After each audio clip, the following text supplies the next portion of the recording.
বাসায় যখন অল্প চিকেন থাকে তখন আমি চিন্তা করি যে কিভাবে এই অল্প চিকেন দিয়েই সবাই মিলে খাওয়া যায় খুব মজা করে।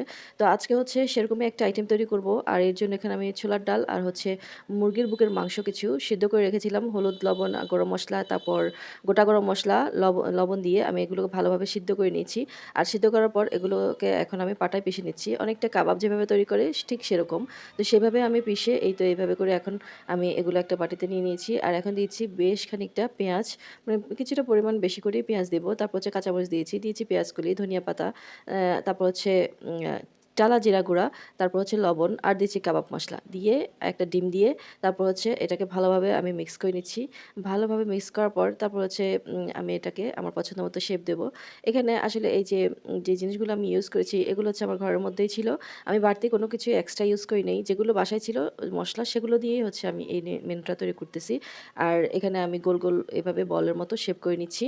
আর এই শেপটা আপনাদের যেরকম ইচ্ছা সেরকমই দিতে পারেন। আমি আমার পছন্দ অনুযায়ী দিচ্ছি। আর এগুলো গোল, গোল শেপ করে তারপর হচ্ছে এগুলোকে আমি তেলে ভেজে নিব। আর তেলে সামান্য একটু তেল দিলেই হবে। খুব একটা বেশি কিন্তু এখানে ডুবো তেলে দিতে হয় না। কারণ এটাতে যেহেতু ডিম ইউজ করা হয়েছে উপর দিয়ে কিন্তু প্রচুর পরিমাণে তেল ভেসে ওঠে। তাই বেশ অল্প তেলেই কিন্তু এটা আমি ভেজে নিয়েছি। ভাজার সময় কিন্তু অবশ্যই একটু খেয়াল রাখতে হবে। খুব বেশি নাড়াচাড়া জোরে, জোরে করা যাবে না। একটু হালকা হাতেই ভাজতে হবে।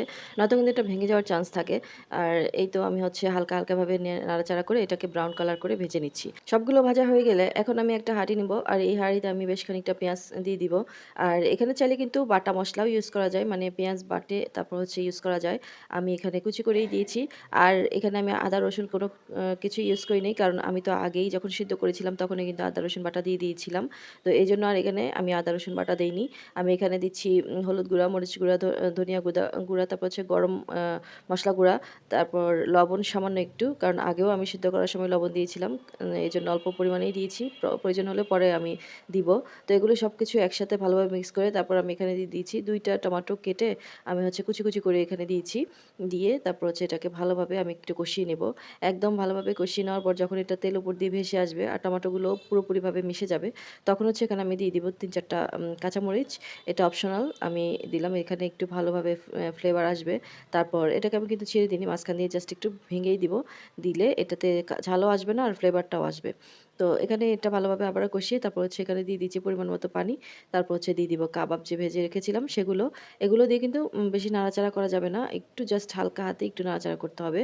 আর এগুলো বেশিক্ষণ কুকও করা যাবে না। জাস্ট একটু বলক উঠলেই এটাকে আমি নামিয়ে নেব। তবে তার আগে অবশ্যই আমি এখানে আরেকটু লবণ দিচ্ছি। কারণ আমার কাছে মনে হয়েছে এখানে লবণ একটু কম হয়েছে।